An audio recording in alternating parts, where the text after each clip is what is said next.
Hello दोस्तों, गुजर book की एक और वीडियो में आप सभी का स्वागत है। इस वीडियो में वैदिक संस्कृत से संबंधित इंपॉर्टेंट पॉइंट्स के बारे में डिस्कस करेंगे। पेट के लिए लगातार थ्योरी क्लास और प्रैक्टिस सेट डाले जा रहे हैं, तो उसकी लिंक आपको डिस्क्रिप्शन में मिल जाएगी, उसमें जाकर जरूर चेकआउट करें।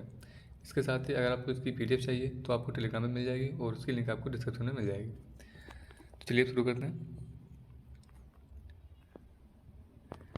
वैदिक काल का विभाजन जो है वो दो भागों में किया गया है। पहला है ऋग्वैदिक काल, दूसरा है उत्तरवैदिक काल। ऋग्वैदिक काल का जो समय है वो माना गया है 1500 ईसा पूर्व से 1000 ईसा पूर्व, और उत्तरवैदिक काल का समय माना गया है 1000 ईसा पूर्व से 600 ईसा पूर्व। अगला पॉइंट है, मैक्स मूलर ने आर्यों का मूल निवास स्थान मध्य एशिया को माना है। भारत में आर्य सर्वप्रथम जो है वो सप्त सिंधु क्षेत्र में बसे। यह क्षेत्र आधुनिक पंजाब तथा उसके आसपास का क्षेत्र था। तो सबसे पहले जो आर्य थे वो कहाँ बसे थे? वो बसे थे सप्त सिंधु क्षेत्र में। तो सबसे पहले बात करेंगे ऋग्वैदिक काल के बारे में। ऋग्वैदिक आर्य कई छोटे छोटे कबीलों में विभक्त थे। ऋग्वैदिक साहित्य में कबीलों को जन कहा गया है। तो ऋग्वैदिक साहित्य में कबीलों को क्या कहा गया है? कहा गया है जन। कबीले के सरदार को राजन कहा जाता था, जो शासक होते थे। तो कबीले के सरदार को क्या उनको कहते थे राजन। सबसे छोटी राजनीतिक इकाई जो थी वो थी कुल या परिवार। कई कुल मिलकर ग्राम बनते थे, जिसका प्रधान ग्रामणी होता था, और कई ग्राम मिलाकर विस होता था, जिसका प्रधान होता था विस्पति, तथा कई विस मिलकर जन होता था, जिनका प्रधान होता था राजा।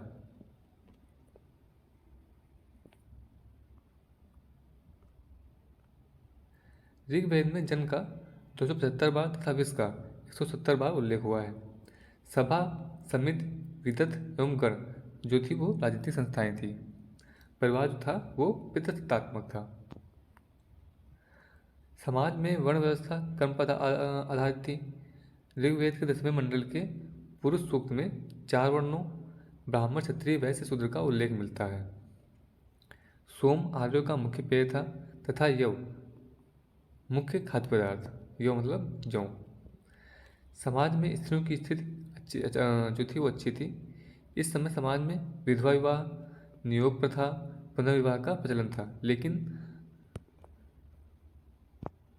लेकिन पर्दा प्रथा, बाल विवाह तथा सती प्रथा प्रचलित जो थी वो नहीं थी। इसमें देखेंगे ऋग्वैदिक कालीन नदियाँ जो इस समय दूसरे नाम है, उस समय जो नाम थे उनको देखेंगे। तो पहला है कुबू और इसका आधुनिक नाम है कुर्रम। अगला है वितस्ता, जो इसका आधुनिक नाम है झेलम, जो कि नदी है।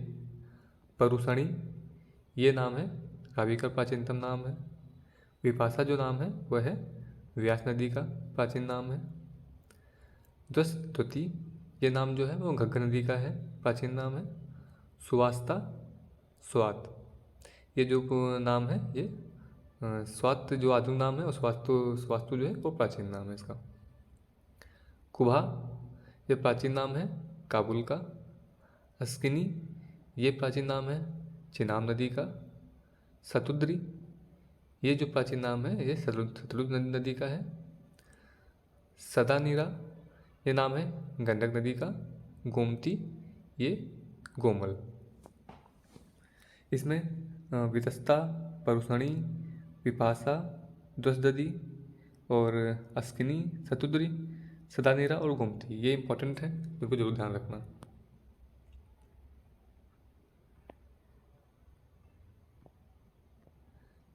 ऋग्वेद में उल्लेखित सभी नदियों में सरस्वती सबसे अधिक महत्वपूर्ण तथा पवित्र मानी जाती थी। तो ऋग्वेद में सबसे ज़्यादा इंपॉर्टेंट जो थी नदी तो कौन सी थी? वो थी सरस्वती। ऋग्वैदिक काल के देवताओं में सर्वाधिक महत्व इंद्र को तथा उसके उपरांत अग्नि व वरुण को महत्व प्रदान किया गया था। ऋग्वेद में इंद्र को पुरंदर अर्थात किले को तोड़ने वाला कहा गया है। ऋग्वेद में उसके लिए 250 सूक्त हैं। तो ऋग्वेद में इंद्र को क्या कहा गया है? पुरंदर, जिसका अर्थ है किले को तोड़ने वाला। अब बात करेंगे उत्तर वैदिक काल से संबंधित कुछ इंपॉर्टेंट पॉइंट। इसमें पहला है उत्तर वैदिक काल के राजनीतिक संगठन की मुख्य विशेषता बड़े राज्यों तथा जनपदों की स्थापना थी। राजत्व के दैवी उत्पत्ति के सिद्धांत का सर्वप्रथम उल्लेख जो है वो ऐतरेय ब्राह्मण में किया गया है। इस काल में राजा का महत्व बढ़ा, उसका पद वंशानुगत हो गया। उत्तर वैदिक काल में परिवार पितृसत्तात्मक होते थे, संयुक्त परिवार की प्रथा विद्यमान थी।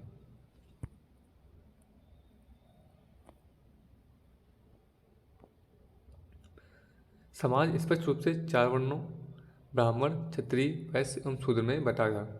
वर्ण व्यवस्था कर्म के बदले जाति पर आधारित थी। स्त्रियों की स्थिति अच्छी नहीं थी, उन्हें धन संबंधी तथा किसी प्रकार के राजनीतिक अधिकार जो थे वो प्राप्त नहीं थे। जाबालोपनिषद में सर्वप्रथम 4 आश्रमों ब्रह्मचर्य, गृहस्थ, वानप्रस्थ एवं संन्यास का विवरण मिलता है। धार्मिक एवं यज्ञीय कर्मकांडों में जटिलता आई। इस काल में सबसे प्रमुख देवता जो थे वो थे प्रजापति, ब्रह्मा, विष्णु एवं रुद्र। रुद्र मतलब शिव।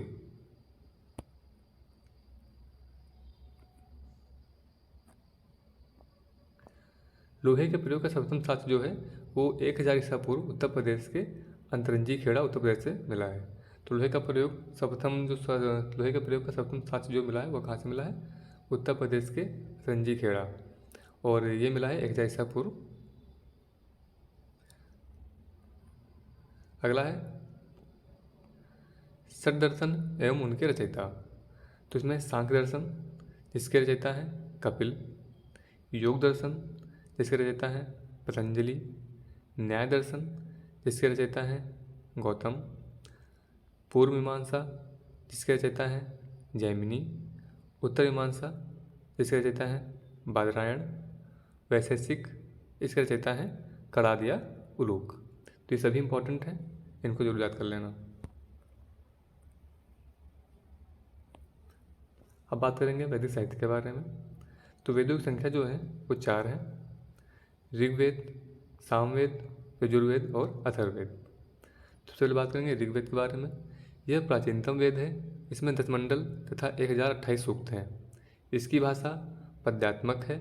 इसमें गायत्री मंत्र का उल्लेख है जो सूर्य से संबंधित देवी सावित्री को संबोधित है। सामवेद है। इसमें संकलित मंत्रों को यज्ञ के अवसर पर देवताओं की स्तुति के लिए गाया जाता था। इसे भारतीय संगीत का मूल कहा जाता है।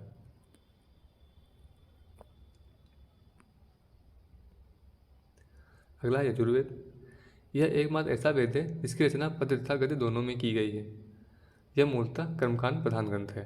तो यहाँ से क्वेश्चन बनता है कि कौन सा ऐसा वेद है जिसकी रचना पद्य तथा गद्य दोनों में हुई है, तो वो है यजुर्वेद। अगला है अथर्ववेद।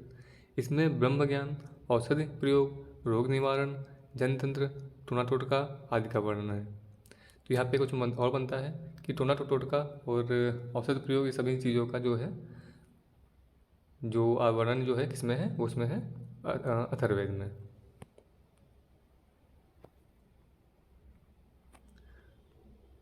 आगे बात करेंगे उपनिषद के बारे में। ब्रह्म विषय होने के कारण इसे ब्रह्म विद्या भी कहा जाता है। इसमें आत्मा, परमात्मा एवं संसार के संदर्भ में प्रचलित दार्शनिक विचारों का संग्रह मिलता है। इसकी संख्या 108 है। भारत राष्ट्रीय आदर्श वाक्य सत्यमेव जयते मुंडोक लिया गया है। अगला है वेदांग। वेदों के अर्थ समझने व सूक्तियों के सही उच्चारण के लिए वेदांग की रचना की गई। इसकी संख्या 6 है। शिक्षा, कल्प, व्याकरण, निरुक्त, छंद एवं ज्योतिष। तो यहाँ पे यह याद रखना कि वेदों की संख्या जो कितनी है 6, और उपनिषद की संख्या कितनी है 108। स्मृतियों का धर्म शास्त्र भी कहा जाता है। मनुस्मृति सबसे प्राचीन है जिसकी रचना 200 ईसा पूर्व से 100 ईसा पूर्व के मध्य की गई। अगला है पुराण। पुराणों की संख्या है 18। सर्वाधिक प्राचीन एवं प्रमाणित मत्स्य पुराण है। इसमें विष्णु के 10 अवतारों का उल्लेख है। तो यहाँ से क्वेश्चन बनता है कि पुराणों की संख्या कितनी है, तो है 18। तो आज की वीडियो थी। अगर आपको पसंद आई हो तो इसे लाइक से सब्सक्राइब जरूर करें। इसमें जो MCQs हैं वो ऐड करना थोड़ा ध्यान नहीं रहा, तो वो जो MCQs हैं वो अलग से आपको करा दिए जाएंगे।